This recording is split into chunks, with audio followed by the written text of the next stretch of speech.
Today we'll take a look at a 30-year-old missing persons case from Montana.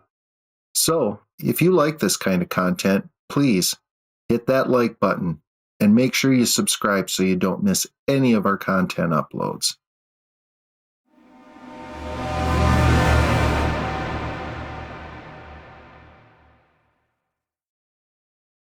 Patricia Bernadette Meehan was born on November 1st, 1951 in Pittsburgh, Pennsylvania.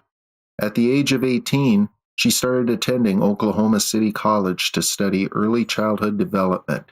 However, in 1985, she decided on a career change. She ended up moving to Bozeman, Montana, and took a job as a ranch hand, as well as odd jobs here and there. On April 20th, 1989, she was involved in a traffic accident that led to her disappearance. Prior to this accident, she had last been seen talking with her landlord, who thought she was acting kind of strange. She seemed to be overexcited and hyper, a behavior out of the norm for her. Her mother had also said that before she disappeared, Patricia had seemed depressed, quiet, and detached. At around 8:15 p.m., a woman named Peggy Bueller was driving with her father, heading west on Highway 200, a lonely country road near the town of Circle, Montana. They were heading to nearby Great Falls to visit Peggy's sister. Peggy noticed there was a vehicle headed the opposite way on the wrong side of the road, heading straight toward them. Peggy swerved onto the hard shoulder, just missing the oncoming vehicle.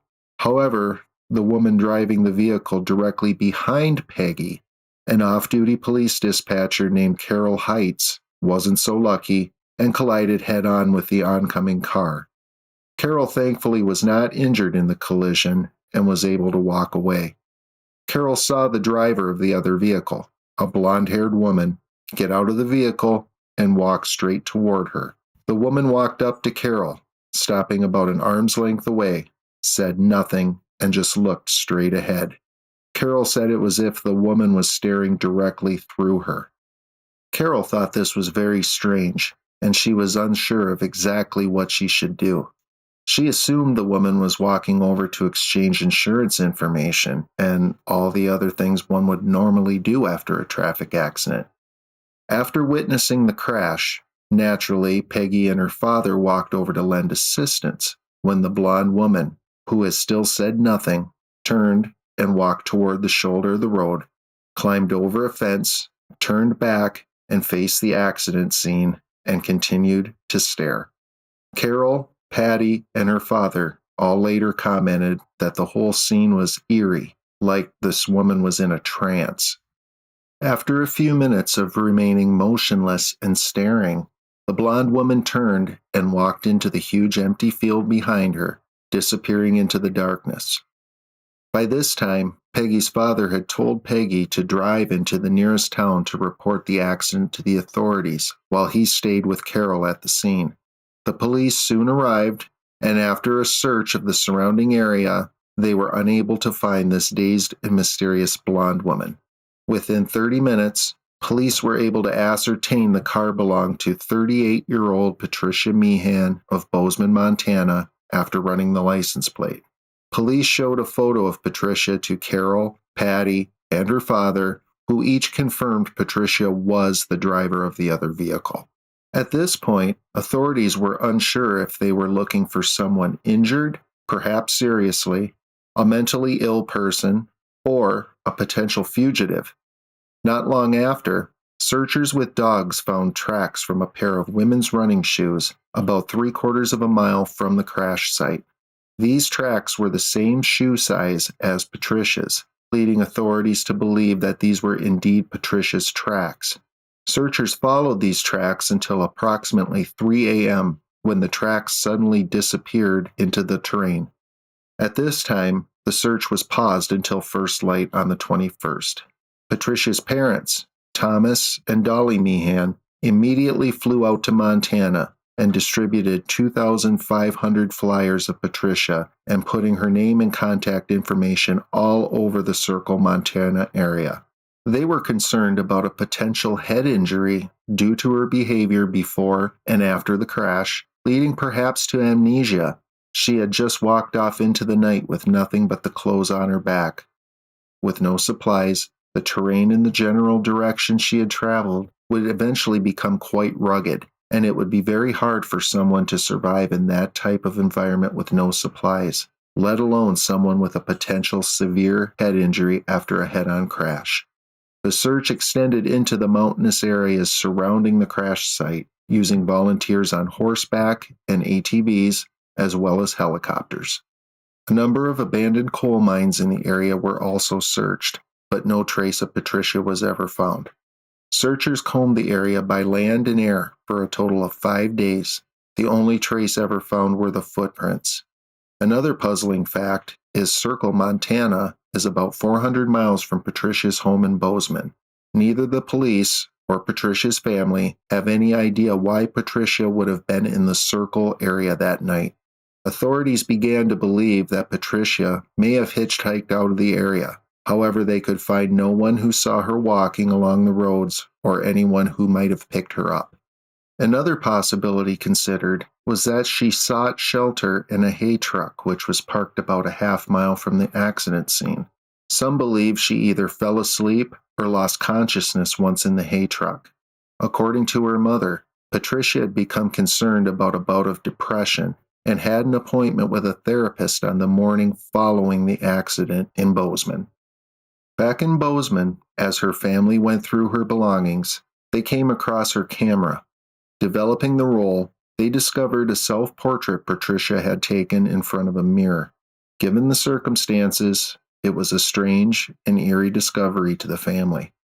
Some members of the family believe and hope that Patricia is somewhere alive and well, beginning a new life after suffering from amnesia as a result of the accident.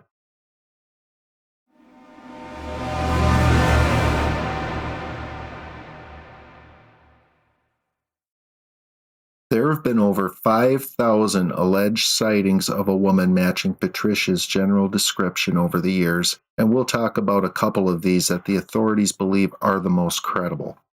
On May 4th, a police officer reported seeing Patricia inside a Hardee's fast food restaurant in Luverne, Minnesota. She had been sitting in a booth, drinking water, for about 5 hours until the restaurant closed. At that time, she walked to a 24-hour diner across the street, where she sat in a booth, motionless and speechless. When she was questioned by the officer, the woman would not give her name and claimed to be from both Colorado and Israel. The woman then left the diner when she was told to. The very next day, 2 separate sightings, both in South Dakota, were reported. The first one was at a truck stop in Sioux Falls, where a woman resembling Patricia sat inside the diner, drinking coffee for 11 and a half hours. The second was from Murdo, where between 10 and 11 p.m., she had been reported being accompanied by a man in his 30s. On May 19th, a waitress, Barbara Clements, reported she had seen Patricia in a restaurant back in Bozeman. The report said she ordered and ate her breakfast very quickly, saying she had to go shopping at 9 a.m. and seemed to be under a lot of stress. Another waitress from the same restaurant, Barb Ruff, also reported she saw Patricia, saying she was talking to herself and didn't seem to be aware of where she was. Later that week, Patricia was reported to be at a horse auction in Billings, Montana. On May 30th, a truck driver reported Patricia walking along Interstate 90 in Washington State. Offering her a ride, she said she was trying to get to a phone because her car had broken down, and she refused help. The next week, Patricia was reported to be in Tacoma, Washington, seen at a truck stop on Interstate 5, asking for directions to Aberdeen. Some who witnessed this claimed that she had been harassing the customers. Many of these reported sightings have been from the Pacific Northwest, usually at truck stops, and most are along the Interstate 90 corridor between southwestern Minnesota and Washington State. In each of these sightings, except the one where the woman was questioned, this individual has managed to leave the area before the authorities or Patricia's family could arrive. In 1990, a transient woman was arrested in Idaho for littering, and the arresting officer initially believed the woman to be Patricia Meehan, as she fit the general description. However, fingerprints taken did confirm that the woman was not Patricia. At this time, Patricia Meehan has been missing for over 30 years. Patricia's family still has hope that she is out there, alive and well, perhaps suffering from the effects of retrograde amnesia caused by the car accident in 1989, and that someday she will come back to the family that still loves and cares for her. Her father has said, on the record, "More than anything else in the world, I want her back with us, and we would then know that she is safe." Not knowing who she's going to get a ride from, that's my biggest worry. It just plays on your mind, day in and day out, and I just pray that she's with some good people. At the time of her disappearance, Patricia Meehan was 38 years old, 5 foot 3 inches tall, about 115 pounds, with strawberry blonde hair and green eyes. Today, she would be 71 years old.